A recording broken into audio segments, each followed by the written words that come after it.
Gorman in the morning on Minnesota's 92 KQRS. Happy Monday morning. It is the Ides of September, or as JJ McCarthy will always remember it, one of the worst days of my life. Oh, man. Glad to be with you. Fletcher's on the bench today, but Ryder is along for the ride, of course. We're going to kick you in the teeth, all right? And when you punch us back, we're going to smile at you. And when you knock us down, we're going to get up. And on the way up, we're going to bite a kneecap off, all right? The Chicago Bears got that lesson up front and center yesterday. Dude, 52 to 21. Come on, there's one happy football fan in the building. Hell yeah. And it ain't Chauncey. No. Poor Chauncey and his Vikings collar. I know. And we went for the extra large, too. It's way too big for them just to be jerks, and now we're paying the price. I'm feeling Minnesota, Ryder. What is happening in the world? Headlines, please.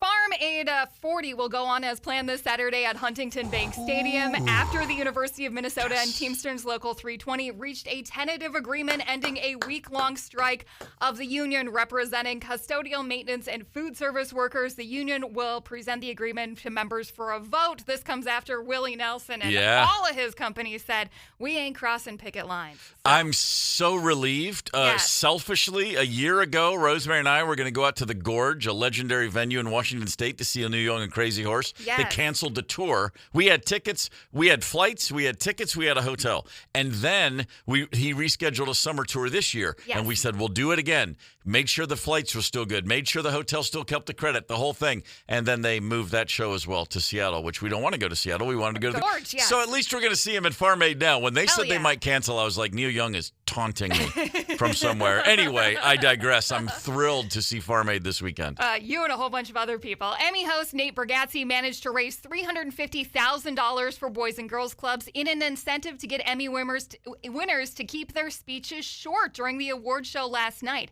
The comedian let nominees know in advance that every second under or over their allotted 45-second acceptance speech would result in money either being added to or deducted from his $100,000 donation to the charity.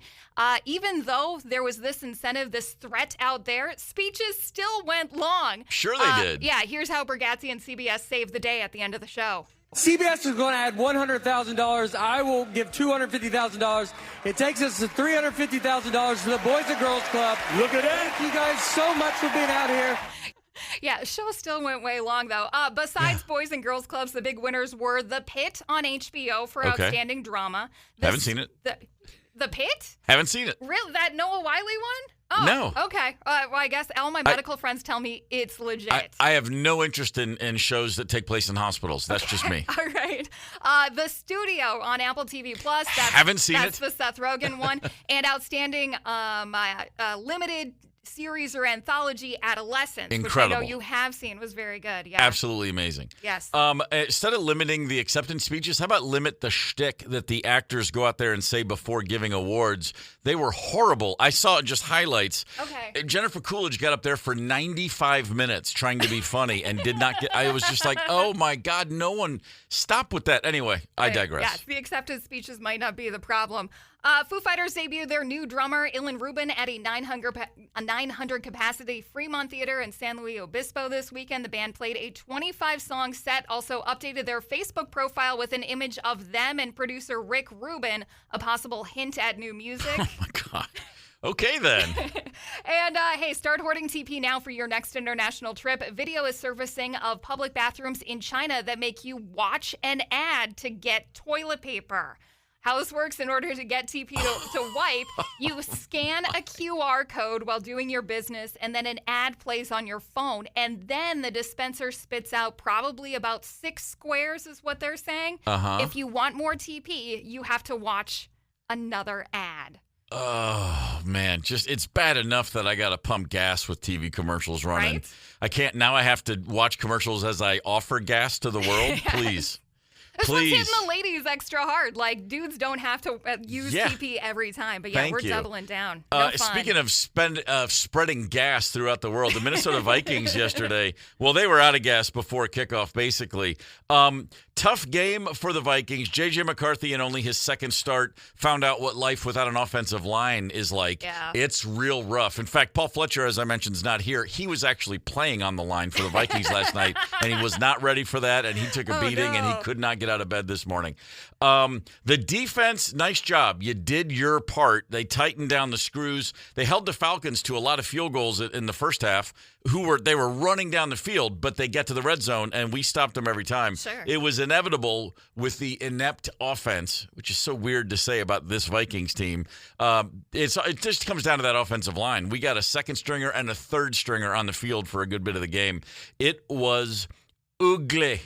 Oh, boy, was it ugly. However, the Minnesota Lynx made up for it by whipping the snot out of the Valkyries yesterday in Target Center to open up the playoffs. 101-72. Nafisha Collier, 20 points on 7 for 11. And, it was just a tremendous effort. They go out, they do what they do. This is a milk run through this first round of the playoffs, to say the very least. I'm looking very forward to the next. The Twins lost a game on Saturday.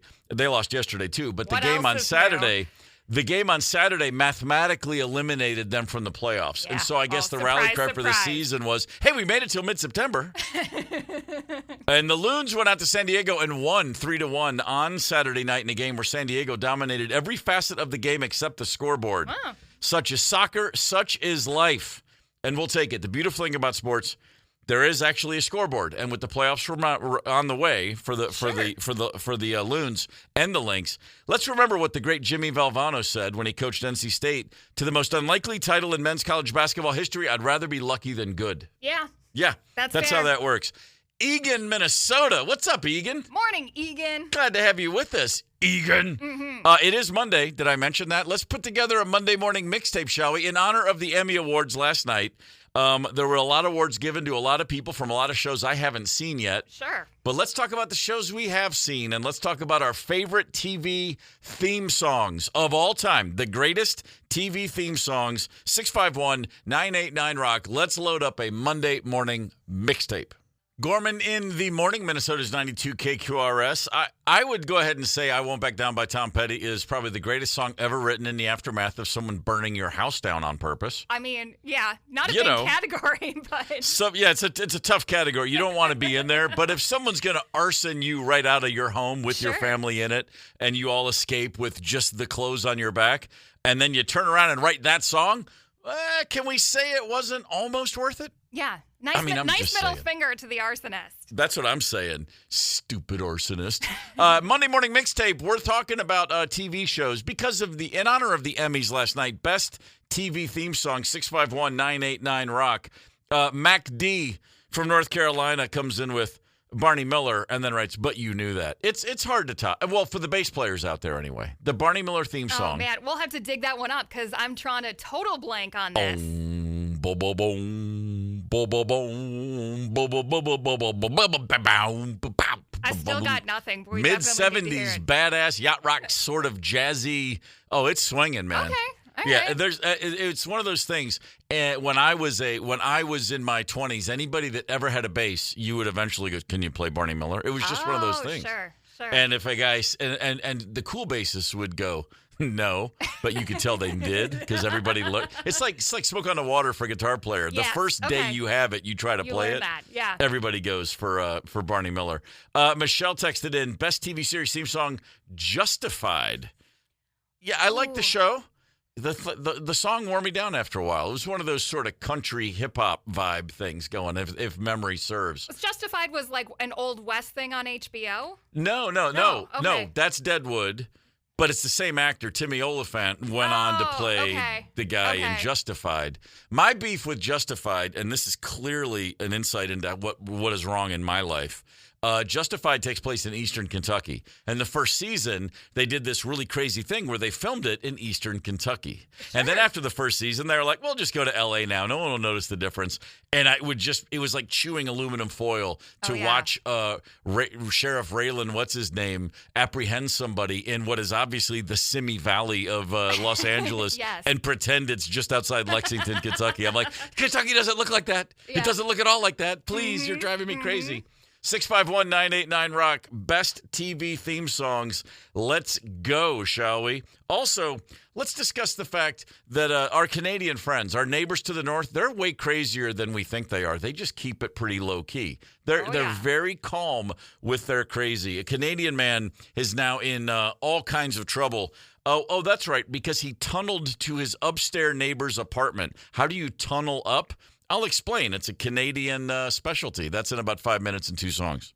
Gorman in the morning on Minnesota's 92 KQRS. A Canadian gentleman is in hot water. Hot water. They have that up in Canada? They do. They do. It takes a while. You got to wait for it to boil.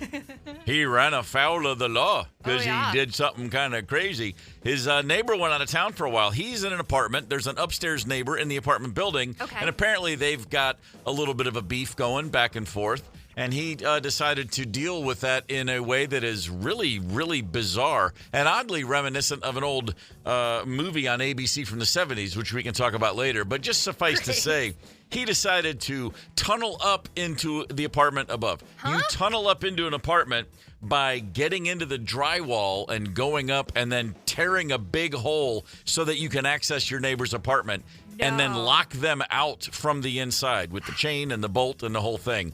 Oh, yeah. And, of course, it wasn't too hard to figure out where this came from. Here's a gentleman, Inspector Keith Hurley, discussing these allegations. They had a difficult time getting inside their house because it had been locked from the inside. They were able to make entry inside the premise and then noticed a hole in the wall by the fireplace. Subsequent further investigation by themselves, they noticed another hole leading to the basement suite. Subject to a police search warrant on the basement suite residence, we found a ladder and another hole leading from that residence. Up the drywall? Yeah. Okay, why didn't he just do it Santa Claus style and come down the chimney? Seems like way easier and less likely to get caught. I don't, every now and again there's a story about someone doing that and getting stuck in the chimney, and then you're stuck in a chimney, you're stuck. I've seen Gremlins. And drywall's easy to kick through when you get into if you have a panic attack. Not so much the hard brick of a chimney. Sounds like somebody who's busted through drywall before. I'm just saying. I've never busted out of drywall. I've gone into drywall. There's a difference. If there's a hole in the wall, you almost always assume somebody was in the room and busted that hole into the wall. Very fair. Never think somebody was in that wall and busted a hole into the room. Yes. But that is, of course, if you never saw Bad Ronald, the 1974 made-for-TV thriller that terrorized me for years about a boy who lived in the wall of a house. No. Oh, it was a great house. It was kind of a great house? I mean, a great movie. I'm sorry. Okay. This weird kid, he lives with a family, and I guess they move. His mom is nuts, and she leaves, and he just wants to stay in the house forever, if memory serves. And so he just figures out a way to live in the wall, and then a new family moves in, and he develops a crush on the girl, the daughter. Oh, it's so creepy. And he's just in there. Bad Ronald. Was it also Canadian? No, I don't think he was Canadian. Okay. But he did have some big glasses. And in the 70s, that was key for watch out for that kid. Yes. Bad glasses and a unibrow. Those are the two things you used to know. That's going to be the bad guy. Oh, man. It sounds like Jeffrey Dahmer. Well, pretty much, yeah. It would have been if, but I think it had a happy ending. I think everybody got together and made sense of it. Nice. At least I tell myself that now. But that's quite a neighborly thing to do. Tunnel up into your neighbor's apartment just to lock them out, make it impossible for them to get in when they get back. Have you ever had crazy neighbors? Has a neighbor ever done something that you said, I will never forget this. I truly live next to a crazy person. The worst, craziest neighbor stories. What do you got? Load them up. 651-989-ROCK. I had a neighbor who played Collective Soul at all hours of the night, louder and louder. No, that's not true. But if he did, I'd be talking about him right now. I promise you that. Mm-hmm.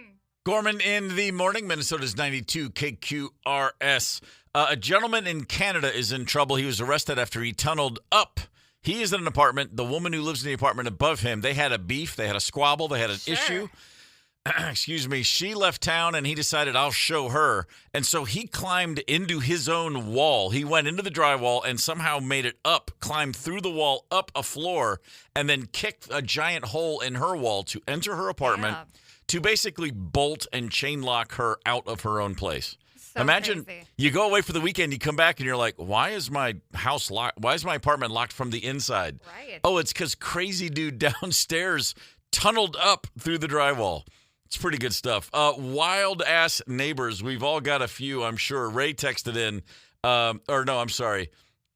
It was Ray. I had a neighbor who high-pitch barked at my dog and said, let's see how you like it. To which my dog just barked at her and only her anytime she was outside. I mean, that's the only language that dog speaks. Well, is that's bark. pretty much. Yes. Yeah. Damn. You barking at a dog to get that dog to shut up, that's not going to work. No? That's not going to work. Okay. I'll need to come up with a different plan. Yeah, no. If you want your neighbor's dog to shut up, you need to come up with, like, some treats. Yeah. You know, little liver-snaps, they used to call nice them. fat ribeye? Is that going to do the trick? A nice fat ribeye, anything. All right, but Ray, anything other than barking at the dog. Sorry about being a nuisance, Ray. I'm going to try a steak this time. It's one of those things. Dean texted in, it's a hell of a story. It would take a while to tell you all the things my neighbor did in the 16 years I lived across the street from him. One of the best was getting home at 3 a.m. in the morning from work. Okay. Sitting on my couch, I'm enjoying a sandwich. This guy comes out of his house and starts shooting up his wife's car. Oh! He was the town bully, the town drunk, and just plain mean. And his wife, oh boy, his wife was the town pincushion. We'll just leave it at that. I'm just gonna picture a young Clint Eastwood playing the part of your neighbor. Yes. Walking out with that backwoods smokes looking burr of a cigar in his mouth and shooting up the car. Yeah. Man, that's rough. That's not a crazy neighbor. That's a dangerous neighbor. Big difference. It is. Big difference. We're also loading up a Monday morning mixtape on the show today. Feel free, because of the Emmy Awards, in honor of the Emmy Awards. Best TV theme songs. We got 1 million to get throughout the show today. However, right now, I'm feeling Minnesota, which means we are 5 minutes and 2 songs away from some headlines. Gorman in the morning on Minnesota's 92 KQRS. I can tell we're going to be friends. Ryder's a good friend of mine. She says things like, hey, turn your mic on. It's time to get on the air. Because, man, I just start listening to music, and I get into my deep thoughts, and I look up and go, oh, Maya, hey, let's do it. That Jack White, he's pretty great, though, man. He is pretty great, though, really man. Good.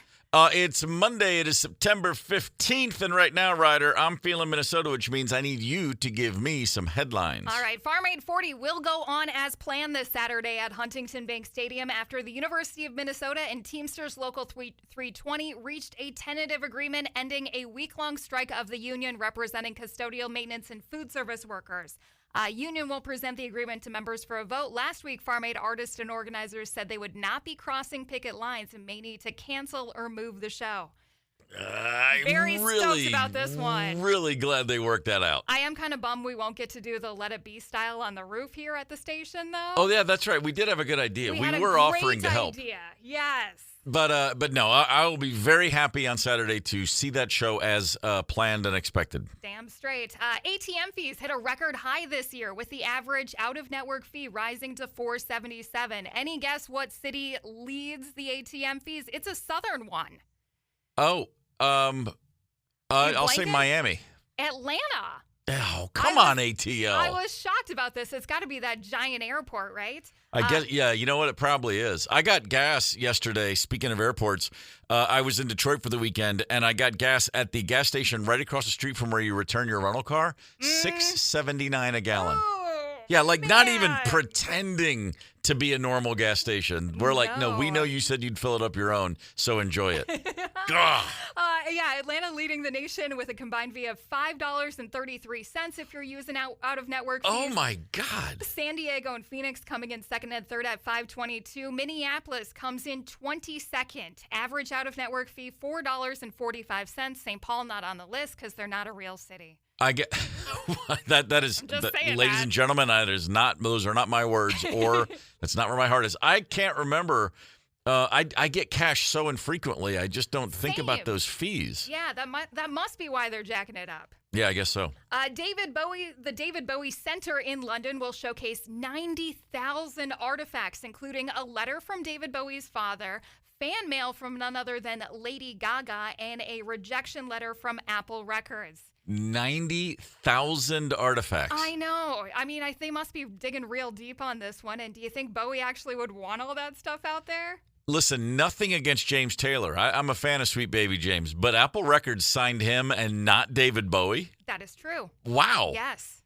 the rejection letter. Man, you would assume looking back they'd be like, oh yeah, get that freak.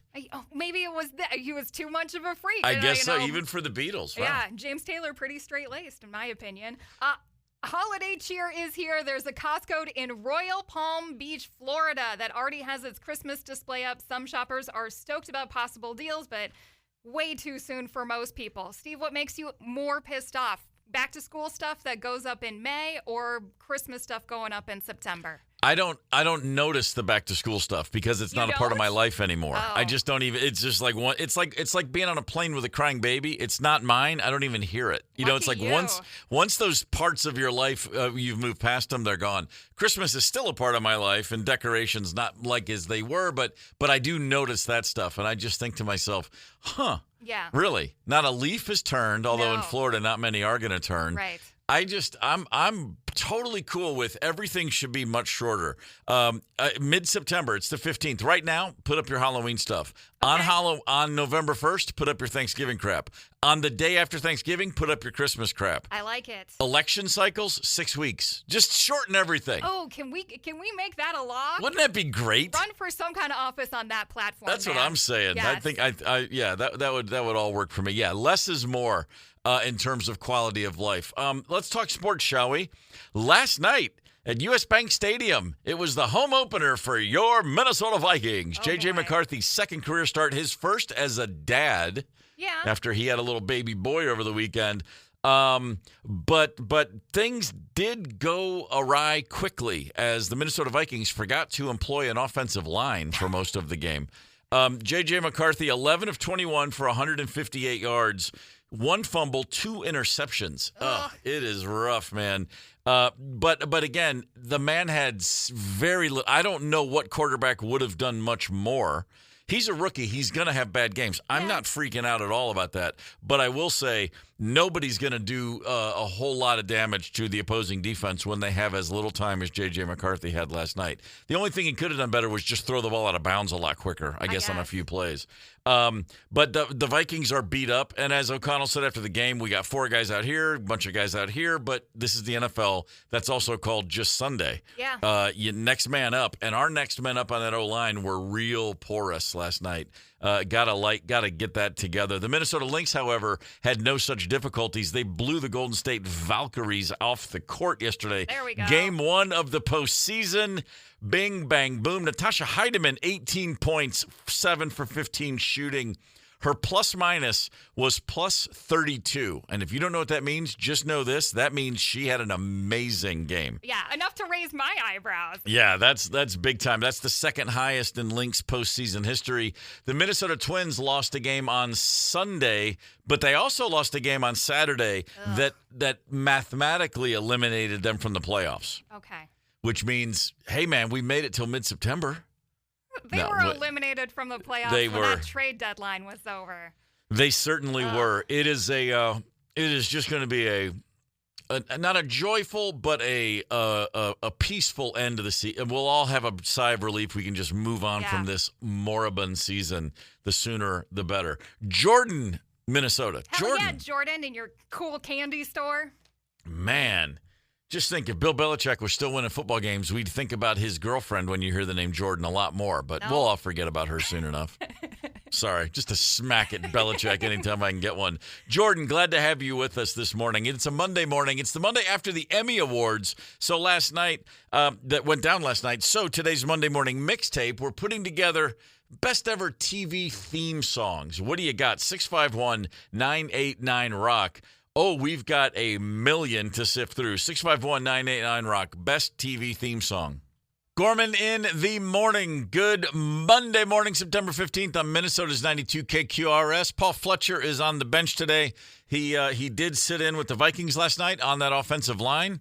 And he you just, could tell. Boy, I mean, he's just, he grew up playing hockey. It was new for him, but we appreciate his efforts in a desperate attempt to keep that team, moving forward. Right. Rough night at US Bank Stadium. We'll get to that momentarily, but right now we've got headlines, Ryder, to get into. Emmy host Nate Bargatze made $350,000 for the Boys and Girls Club in a scheme to get Emmy winners to keep their speeches short during the award show last night. The comedian let nominees know in advance that every second under or over their allotted 45 seconds acceptance speech would result in money being either added to or deducted from his starting $100,000 donation to the charity. Even though it took money away from a great cause, speeches still went over. Did you catch any of the speeches that went over? No, I just saw some highlights this morning. I haven't seen too much of the show. The stuff I noticed that was going over was all the presenters, like the shtick that they come out and it's two actors that I've never seen before. I'm constantly, what show are they from? And they would just stand there and pretend to be making small talk. And sometimes those things are really funny. Like, let's say when it's Steve Martin and Martin Short or Tina Fey and Amy Poehler. And then sometimes they're just awful. Yeah, not great. Like everyone I saw from last night. I did see the director for Adolescence 1 and did go over, and they throw that money up there, and you watch it just wind down super fast. Well. But at the end, Bargatze and CBS did make right by the kids. Absolutely saved the day there. The big winners besides Boys and Girls Clubs were The Pit on HBO for Outstanding Drama Series. Okay. That's the medical one where each episode is an hour long with Noah Wiley. The Studio on Apple Plus, that's the Seth Rogen show. The one Bryan Cranston and Catherine O'Hara did mushrooms to prep for. Oh, well. For their appearances on that show. Well, I need to watch that. And I know you've seen Adolescence one for limited anthology series, so...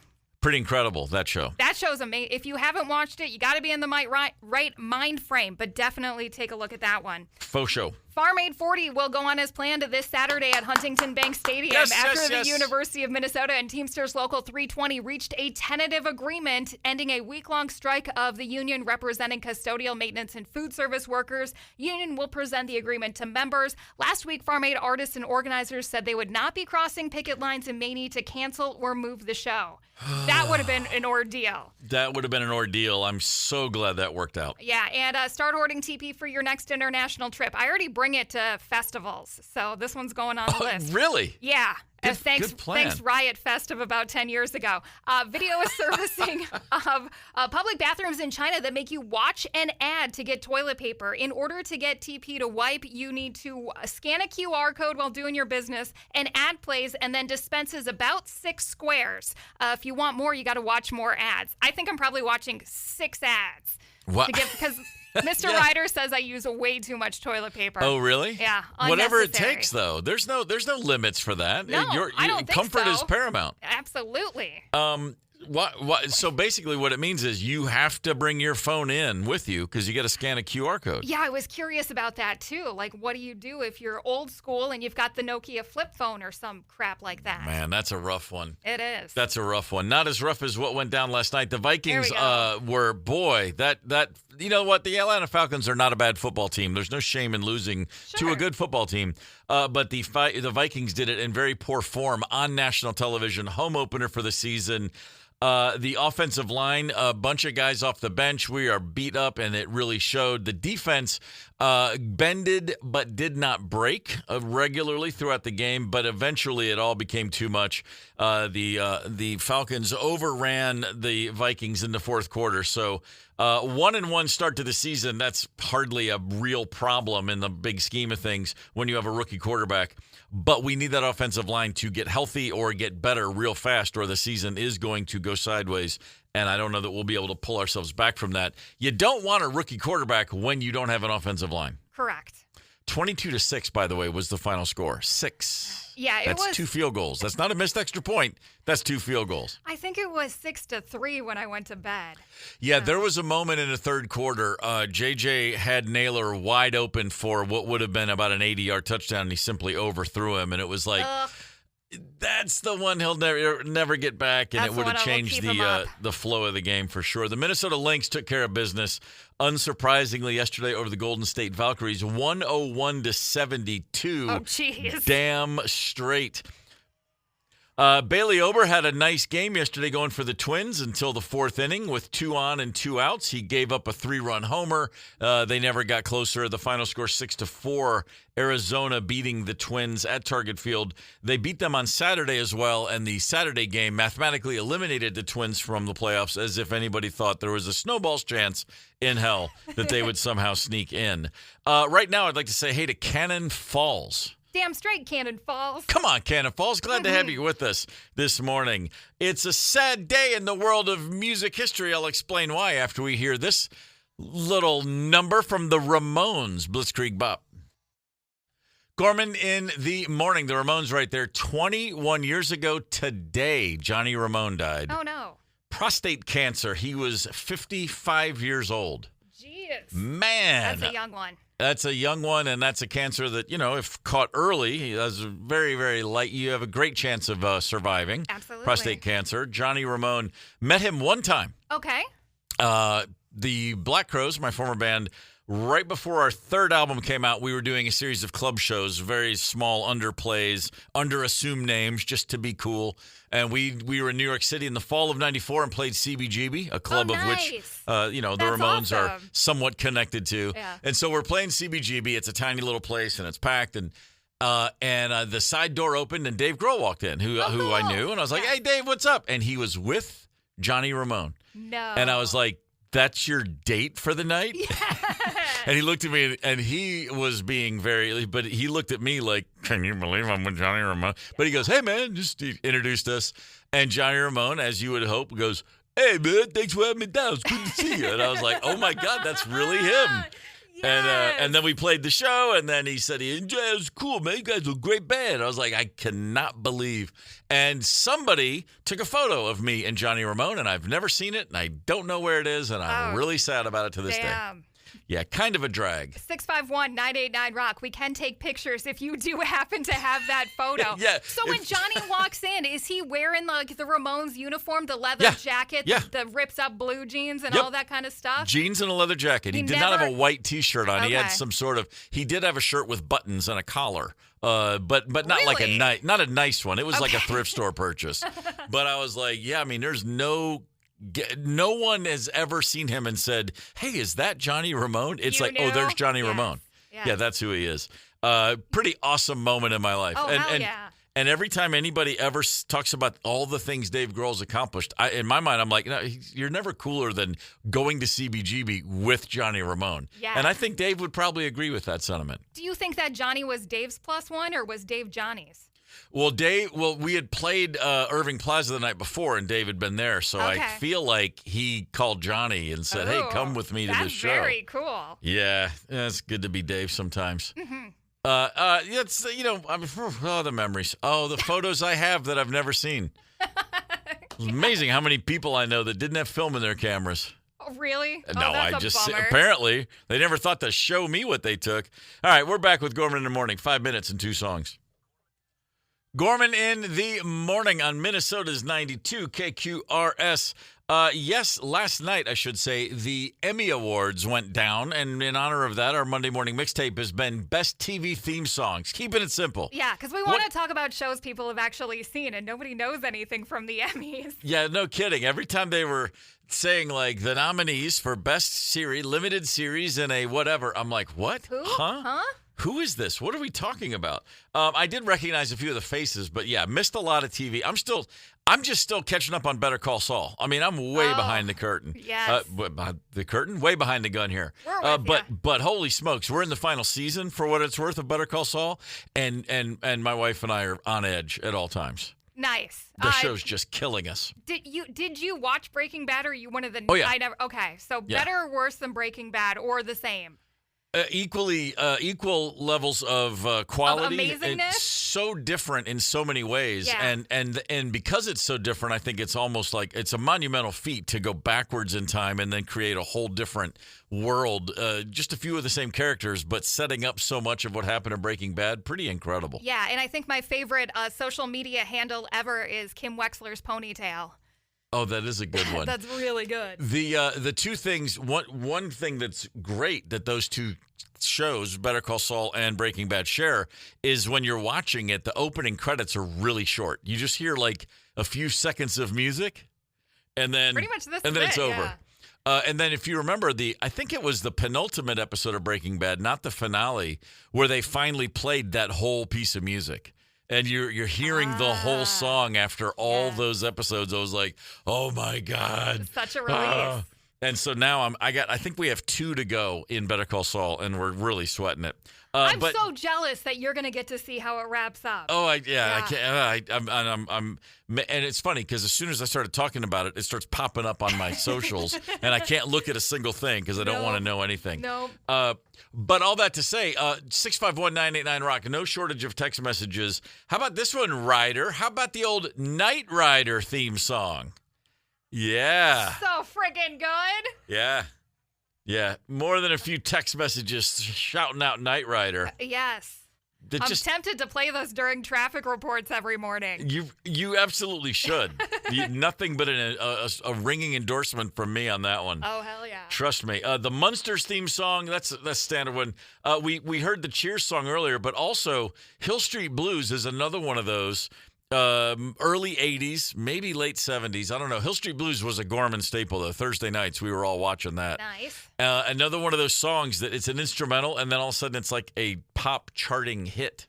You're like, really? how is this on the charts? But hey, it was a different time. So did the radio hit have lyrics with it, and the show theme did not? Or it was an instrumental No, just an instrumental. On commercial radio? Yeah. Oh, Damn. yeah. Oh, yeah. That is crazy. Another one that rolled into a hit song, Greatest American Hero. Believe it or not, I'm walking on air. That song, a bunch of text for that one. Really? And I do believe in all of these cases, the show hit the air and then the single was released. Yeah. I don't think any of them predated the show. I could be wrong. 651-989-ROCK. Let us know your favorite TV theme songs. Gorman in the morning, Minnesota's 92 KQRS. I remember the first time I heard that song, the guy I was with said, man, this thing is huge. This is going to be such a big hit. And I went, are you out of your mind? And like an hour later, I was like, I was like, oh, it's in my brain forever. Yeah, don't bet against Beck. Yeah, that was a lesson I learned early.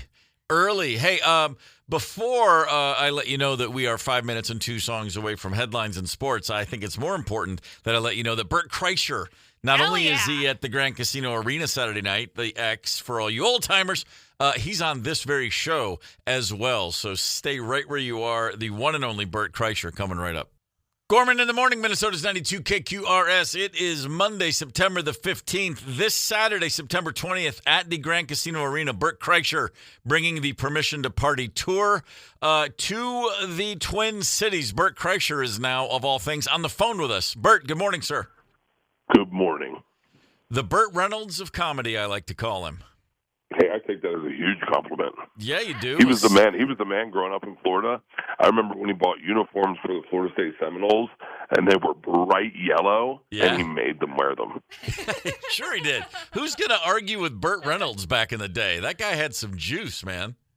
My goal was, the other day I got drunk and I got on the Burt Reynolds auction site of like things that all the good stuff's gone. I wanted a belt buckle.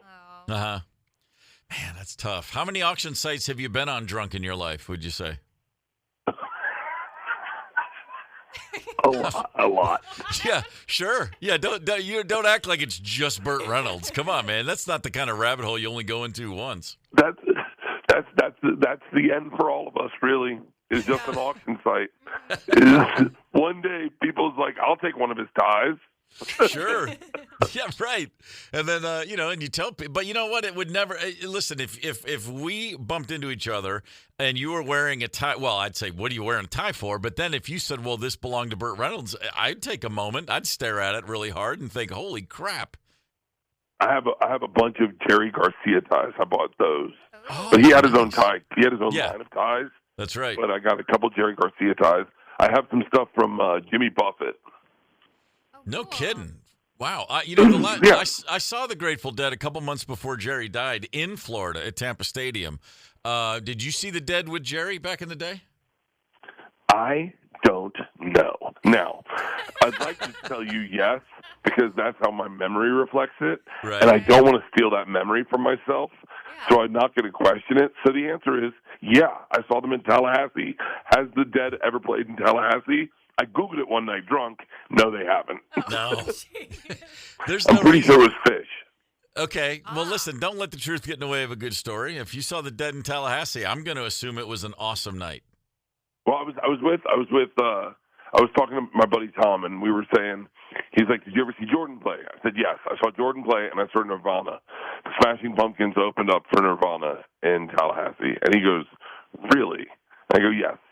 He's like, is that real? I go, I don't know, but that's the memory I have. And he's like, well, don't you want to find out if that's real? And I said, no, because I have that memory. Like, I have the memory. So Sure. why question it? Because in essence, what is it really? It's just the memory. And if you have it, why lose it based on truth, right? Sure. Speaking of Florida State, let me put a button on this. We were talking last week, and I started to tell the story of how Deion Sanders, Seminole great, played in a World Series game and an NFL game on the same day. And I remember it so clearly. And then it turned out not true at all.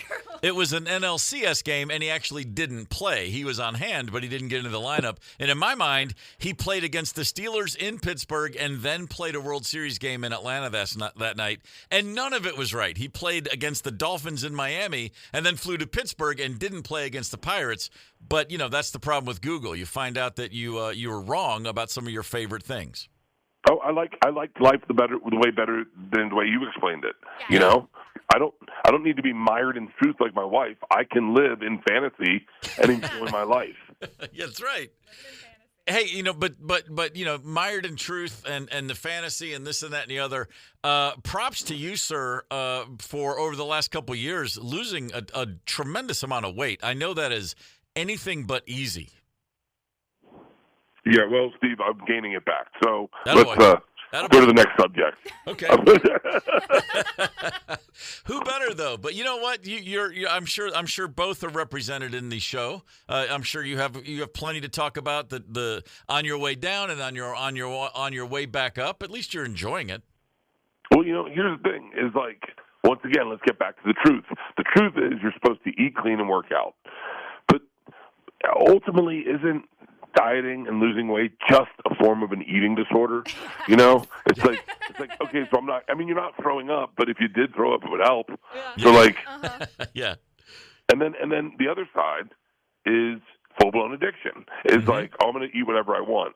Not all of us have that perfect body where you can eat everything, and so it's like holding that line is so difficult for me. I just want to be strong enough to get out of a chair when I'm 77. Yeah. Good plan. No, I think about things like that all the time. It's all about, my lofty goals have totally given way to just mobility as a goal. It's a pretty simple one. Being agile in a shower is cool. I like that. Yeah. Shower agility. Absolutely added to the list. Bert Kreischer's with us on Gorman in the Morning at the Grand Casino Arena this Saturday night. Limited tickets at BertBertBert.com. Did you think about going 4 Berts or 5? Was it always just going to be 3? BertBertBert.com? Well, Bert was a website dedicated to a dog. Okay. Aw. And I know. Yeah. I have drunkenly bought so many website names. I own Diet Bert. I own B-U-R-T, B-U-R-T, B-U-R-T, B-E-R-T, B-E-R-T, B-E-R-T, the White Gorilla, which is a nickname I gave to myself drunk one night. I like that. Yeah, I have every website you can ever imagine. I thought when everyone was talking about red states and greens and red states and blue states, I was like, what if we go eco-friendly? I own the website Green State. Sure you do. Yeah. Now, how often are we, okay, we've already talked about auction sites. How often are we getting drunk and buying up website URLs?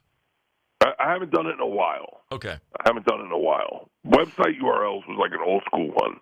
Yeah. Once you get into a deep dive on the internet and you find something that tickles you, then that becomes your hobby. I mean, that's like right now I'm trying to find porn that shocks me. Oh, boy. Good luck. Yeah, good luck to that. Legal porn that shocks me. Okay, got Very it. important. Just like, I don't need something gross. I want something so real. I'm like, Holy cow! I can see the shadow of the filmmaker. Bert Kreischer's with us, Gorman in the morning. Bert, what's the last good gig you saw by a rock band? Oh, it's so funny. I'm in Red Rocks right now. Ooh. We're going to see the Red Clay Strays tonight, and then Sturgill Simpson tomorrow. But my last big one was I go to Red Rocks a lot because I've worked here, so you get good access. And it's a beautiful venue. Yep. So, but I saw Widespread Panic play Nice. recently. Yeah. Excellent. Red Clay Strays, I saw them here last year. That kid's the real deal, that singer. Awesome. I mean, great band, great songs, but, man, that dude's got the, what do you call it, the aura, the charisma. He's got the vibe. He's the sweetest kid in the world. His name's Brandon Coleman, and he texted me the other day, and he's like, "Hey, man, I need some help." I said, "What's up?" He's like, "I'm standing outside a Nate Bargatze show, and I can't get in." And he was like, "I can't find my tickets, and I can't get in touch with anyone. Can you please reach out to Nate and see if he can get me in?" Nate doesn't know who the Red Clay Strays are. He thinks I'm sending a bunch of potters over there. So he's like, Sure he does. Nate doesn't follow music. So he's like, "Who is he?" I go, "It's a great band." And he goes, "I don't listen to music." I go, "Nate, that doesn't matter. He's outside your show. Get him in." Yeah. But they're both rednecks, so they got along perfectly. Sure they did. That makes perfect sense. That's really great. And then obviously Sturgill, he speaks for himself. That's a strong. You got a couple of good days coming up, my man. I know. I'm trying to pace myself so that I don't roll into this. This week of tour is my first week of tour. Mm-hmm. So this is like kicking off week, and then you can already tell my voice is shot from the airplane last night. Just altitude. It's dry as hell up here. So yeah, I'm trying to pace myself so that I roll in to this weekend nice. I got a great new hour I'm really excited about. I have 2 jokes that are the best jokes I've ever written, and you know, my jokes are stories, so they're like 8 minutes long. Sure. So yeah, I'm excited, man. You know what it's like to kick off tour and have that energy. You packed your bus. You got all the drugs in there. You got all the. I shouldn't have said that, but you know what I mean. That's fine. Fuel. It's buses run on fuel. I know what you were talking about. It's a euphemism. Yeah, fuel. But I'm excited. I'm really pumped, and I think the older you get, the more you appreciate tours. Sure. Where you're young, you don't even know they happen, and then they get done, and then the older you get, you're like, my kids are gone, so like I have no reason to go home. And my wife and I are good. She's going to be on tour with me, so I'm excited. Well, especially in comedy. I mean, I imagine for years, the furthest thing from your mind is a tour. It's just your life. It's every day the phone rings and you say yes before you even get the offer or know what it means. And there is a moment in time, I guess, when you stop and go, wait, I can actually do this with intent. I can say that's where I need a break, and this is where I want to go, and I don't want to stay here anymore. I mean, it's been a while since you crossed that line, but I'm sure you remember the days when you did not hear the end of the sentence before you just said yes. No, it's so funny you say that. I remember there was a phase in say 2017, 2015, where people started naming their tours. But we were just called it work. It was just being on the road. Like you didn't really have a tour per se. Like you just were on the road. And then when you start doing theaters and arenas, you start naming them so that people know it's new material than the last time, and you're working on something different. And then, but I still was. You nailed it on the head. I always was like, yo, if you offer me a date, I say yes. And then I just took 15 months off. And cause I was burnt. I've been doing it since my daughter Georgia was born 21 years ago. I've been on the road ever since. I've never taken any time off. And I took 15 months off. And, man, it was the best thing I ever did. I was talking to Louis C.K. the other day backstage because Louis was the one that was like, you should take time off. You should take time off. He took off a year. He was like, trust me, take off a year. And I came back so energized with such a different perspective on stand-up and such a wider, look at what I'm doing on stage as opposed to just, filling in holes, It was amazing. That's fantastic. I definitely can relate to that. I mean, the best thing every musician does is when they do also take a break for a little while. You get away from it, and just to sort of re-plug in again and have a different perspective. It certainly works in music. I would imagine the exact same thing in comedy. Bert Kreischer's on the horn with us at the Grand Casino Arena this Saturday night. Did you watch the Emmys last night by any chance? I didn't. I was flying into Colorado. I saw Nate's opening joke about the $100,000, which I thought was brilliant. Yep. Well, I'm just curious if you were picturing yourself up there. You got a show coming out soon. You're actually moving into acting somewhat, yes? Yeah, I just shot my series at Netflix called Free Bert. Nice. It's so funny. I was just watching clips, and I saw like Seth Rogen won every Emmy there was to win, I guess. Yeah. And I was like, well, I'll never be that guy. And then all of a sudden I see Nate and Leanne Morgan, who are friends of mine. And I was like, well, I wonder if I could be that guy. Yeah, sure. No, I don't know. I don't know.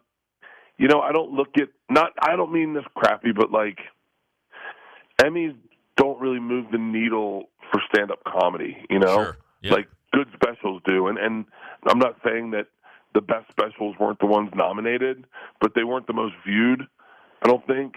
Mm-hmm. And so, it's you really just want to comedy's just for the fans, and the best stuff sometimes isn't the stuff that gets acknowledged. And I'm trying to say I'm sounding crappy about the Emmys, and I don't mean to, but it's like, look, St. Gillis didn't get nominated for an Emmy, and that's one of the best specials I've seen. Mm-hmm. Yep. And it's because of the subject matter.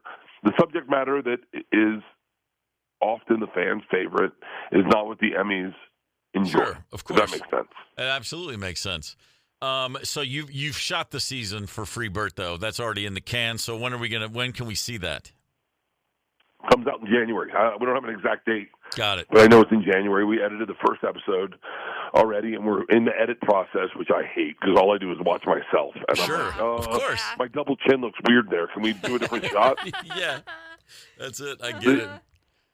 But yeah, it's good. I mean, it's good. I think it's great. I hope people like it. You never can tell, It's like with stand-up, you can because you try it out on so many people. You're like, this is gonna be a good special. Yep. But it's got to be like writing music. Like you're like, we like it. I hope you guys like it. That's exactly right. Bert, last thing. You and I go to a gym right now. I'm going to give you 10 free throws, no warm-up. How many are you going to hit?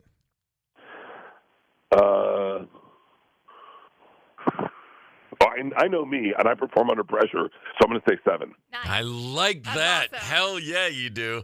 Bert Kreischer, Permission to Party Tour, Grand Casino Saturday night. Bert, thanks for taking the time, man. Get a lozenge, would you? Yes, I'm sorry, Steve. I love you. Thank you. Great. Always a pleasure, brother. Cheers. Take care. Awesome, brother. Yeah, Bert Kreischer right there.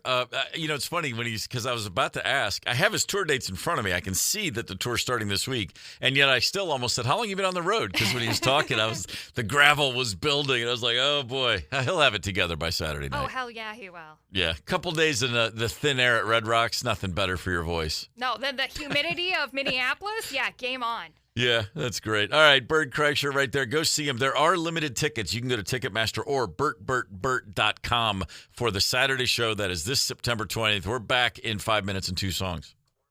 Gorman in the morning, Minnesota's 92 KQRS. All right, here's today's last word. My favorite travel hack I've ever heard of. Okay, bring it All on. right, a businessman in China purchased a very high dollar first-class round-trip ticket on Eastern China Airlines. Now, that includes access to their VIP lounge at the airport where he lived. Nice. And that featured, among many things, a very nice, very upscale spread of food, unlimited food, beverages, as VIP first-class lounges tend to have. He showed his boarding pass to the lounge staff. They brought him in. He sat down. He strapped on a feed bag, and he just wolfed down plate after plate of food. And then once he was satisfied, sitting there, pulls out his phone app. He hadn't checked a bag. He changed his flight departure to another day later that week. Got up, walked out, went home. And then he showed up on the day that he changed his flight to, checked into the lounge again, sat down, strapped on a feed bag, wolfed all the food he could stuff into his gullet. Maybe you see where this is going. Over and over, he would hit the lounge, eat like a whale, and then reschedule his flight for a later date. Sure. How? Over 300 times. No. Over 300 times. He went to the free meals. Yes, 300 free meals that went on for what? Because it's just like buffet style. He would spend hours just eating, grazing, if you will. Eastern China Airlines, eventually someone woke up to what was going on. They were very upset to learn from their legal counsel that while this could be fairly unethical, it was not illegal. They didn't have it in the fine print. They confronted him and said, "You're no longer welcome to be on this airline." And he said, "You can't. You have to, at the very least, refund my ticket," which they did. Ooh. So at the end of it, he didn't even pay for the flight he never took, but he got over 300 very, very, very nice free meals. Well done, sir. Yes, Delta Sky Club, I'm coming for you. Man, look out. Game on. Watch your back. What's going on tomorrow on this show, Ryder? It's WTF Riders Edition, and I kind of feel like maybe I should just tap out because the last ones I grabbed were so good. There's no way to beat public sex at the Wisconsin State Fair. That's true. But we'll do our best, and we have Bert Kreisher tickets on the line. I look forward to that. Hey, guess what? This is great news. Lisa Miller filling in for Fletcher. That's coming up the next 5 hours or so. So keep it right here on Minnesota's 92 KQRS.